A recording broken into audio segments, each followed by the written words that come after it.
मुळे या खड्ड्यात पडली आहे।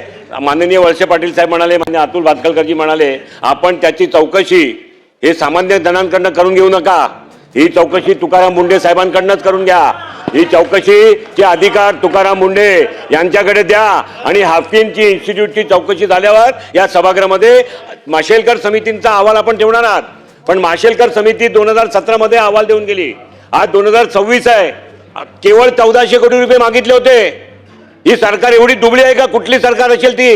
ही 1400 कोटी रुपये लोकांचा जीवनमान राखणारी, लोकांना अपंगत्वाकडनं वाचवणारी, अँटी वेनम लस बनवणारी, डीटीपीची लस बनवणारी ही संस्था जगवण्यासाठी की कोणती दुबळी सरकार आहे जे 1400 कोटी रुपये देत नव्हती? अध्यक्ष महाराज, आणि म्हणून हा रिलायन्स लाईफ सायन्स असो किंवा कोणी असो, हे व्यावसायिक लोक आहेत, धंदे करणारी लोक आहेत, त्यांना प्रॉफिट पाहिजे। आपण सरकार म्हणून माननीय मुख्यमंत्री महोदयांच्या नेतृत्वात ज्यांचे हाफकिनच्या संदर्भात म्हणणे आहेत त्या सर्व आमदार आणि सर्व लोकांना एक्सपर्ट्सना घेऊन एक बैठक करा।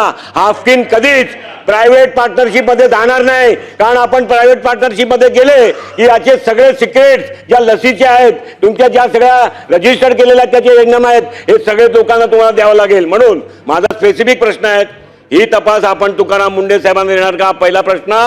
दुसरा प्रश्न असा आहे की आपण सरकारकडनं जी मदत लागेल ती द्या किंवा बॉन्ड बाहेर पाडा। लोक हाफकिनच्या नावाने कोट्यावधी रुपयाचे बॉन्ड देतील, पण हे प्रायव्हेट पार्टनरशिपचे धंदे बंद करा आणि फुल टाइम IAS ऑफिसर त्या तिकडे लावा आणि हाफकिनची साफसफाईची जबाबदारी, साफसफाई म्हणजे कचरा काढायची नाही, परंतु हाफकिनच्या गैरव्यवहारची साफसफाईची जबाबदारी आपण FDIचे कमिशनर तुकाराम मुंडेंना देणार का?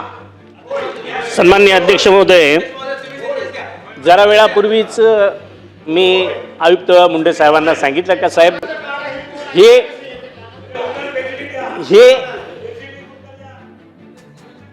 जे हाफकिन महामंडळ आहे ते सुस्थितीत आणायचं असेल तर अनेक लोकांच्या चर्चा आहेत का तुकाराम मुंडे साहेबांना सदरचा चार्ज द्यावा, त्या पद्धतीने चार्ज दिला जाईल।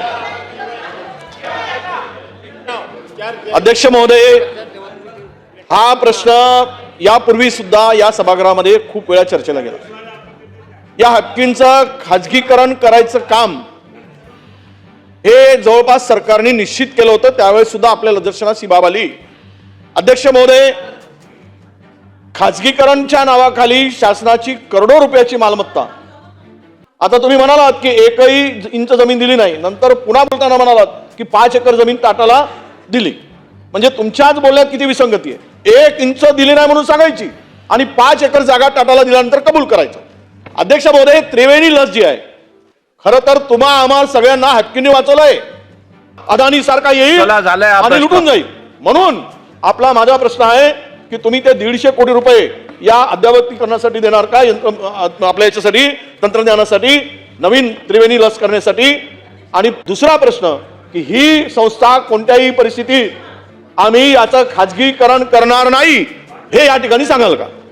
सन्माननीय अध्यक्ष महोदय, या ठिकाणी या संस्थेचं कुठं खाजगीकरण केलं जाणार नाही आणि शासनामार्फतच तिला कशा पद्धतीनं मोठं करता येईल त्या संदर्भात वेगवेगळ्या ज्या खूप अडचणी आहेत त्याच्यातून मार्ग काढण्यासाठी मी आता जरा वेळापूर्वीच बोललो की माननीय मुख्यमंत्री महोदयांच्या अध्यक्षतेखाली सर्व अधिकारी बोलून आणि तुमच्यासारखे त्याच्यातले काही प्रमुखांना बोलून त्याच्यातून मार्ग काढला जाईल। टाटाच्या संदर्भात जमिनीचा उल्लेख जो केला तो आपण टाटांना विकलेली नाही, ती जमीन ती करारानं त्या ठिकाणी दिलेली आहे। निश्चितच ह्याच्यातून रिसर्च सेंटरसाठी ह्याच्यात निश्चित कुठल्याही प्रकारचा तसा हे होणार नाही। परंतु वॅक्सिनसारखा अतिशय महत्त्वाचा आणि हाफकिनचा विषय आहे। माझे बंधू आमदार सागर यांनी प्रश्न विचारला पण थोडा तो अर्धवट आहे।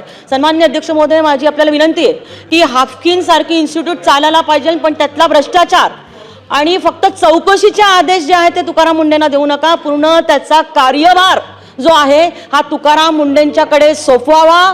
नंबर दोन जी पेंटा हे 1 मिनिट, ही प्रथा थांबवायला पाहिजे, ही प्रथा